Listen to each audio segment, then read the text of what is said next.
So basically the open loop is start the engine. Hey, I'm sitting here, I'm warming up. You know, I'm trying to read off the computer. I'm not really using the sensor. Once it gets up to temperature, okay, now it's reading accurately. We're in the closed loop mode. Computer's saying, read the O2 sensor, adjust the fuel, you know, so it can figure out exactly what it needs to run properly. And then, you know, shut off the truck, cools down, goes back to open loop mode, crank the truck, open loop mode, warm up. Now we're in closed loop mode, reading off the sensor. So rinse and repeat. Basically, truck's cold, open loop, truck's warm, closed loop. And the closed loop reads off the sensor. The open loop reads off the tables pre-programmed in the computer and doesn't reference the sensor until it heats up.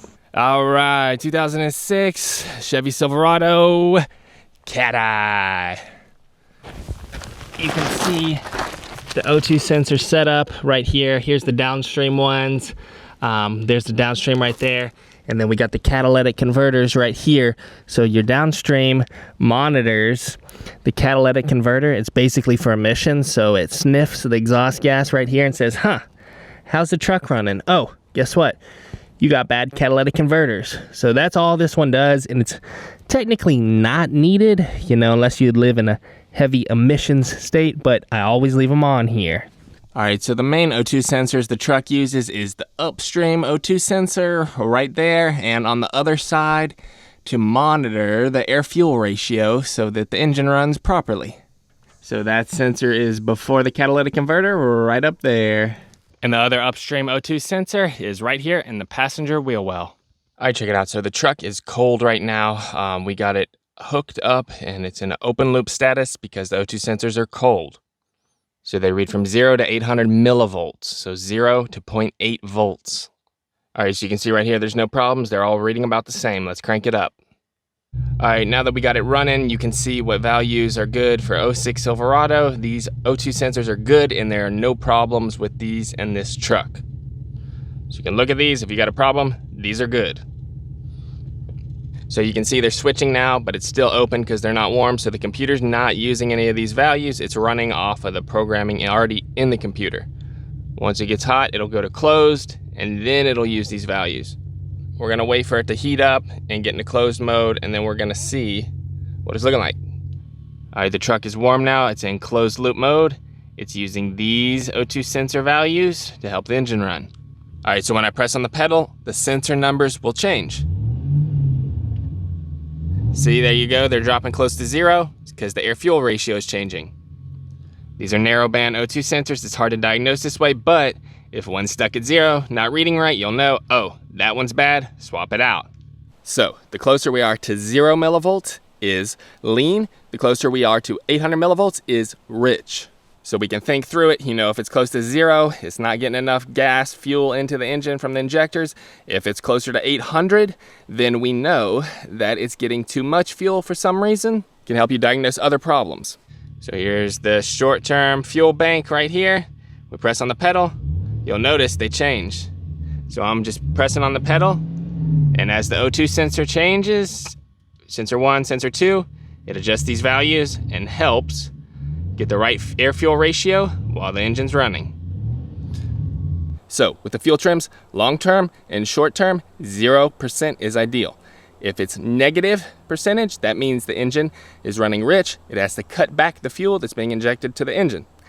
If it's positive, that means the engine is running lean and it's saying, okay, we have to add plus this much amount of fuel to the engine to make it run properly. So if you see positive, it means it's running lean. If you see negative, it means it's running rich. So that's how these work. Basically, if these two, bank 1, sensor 1, bank 2, sensor 1, these are the ones it uses for the air-fuel ratio. If they're stuck at 0, or they're stuck at 800, or they're not updating, not reading properly, you know you got a problem. Bank 1, sensor 2, bank 2, sensor 2. These are for the emissions. They just tell the computer how well the cat is working, the catalytic converters. So don't really look at those. But on this, they seem to be working properly, and they are. I don't have any O2 sensor codes on this truck.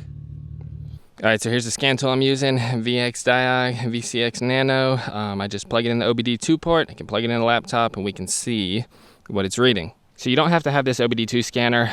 You know, this one is good because we can see the voltages and we can watch it. So I just stick in the OBD2 port down here. You know, I can plug it in the laptop and watch it. So, you know, these values will jump all over the place. It's very hard to diagnose just by looking at the computer. Basically, if I get a code on one of these trucks, get in there, swap out that sensor it's telling me, because you can try to watch the computer. I've done it before. You know, if one's wildly different than all the other ones, then it's probably bad. You know, like if you have upstream bank 1, upstream bank 2, you can compare those two because they're the same sensor and say, oh, wow, this one's really off. Okay, yeah, it's bad. But they jump all over the place, up and down, and it can be very hard to diagnose this way, but it is a way to do it. And so if you have the downstream O2 sensors reading bad, honestly, you can ignore it. It's just annoying. It's not gonna hurt the performance as far as I know.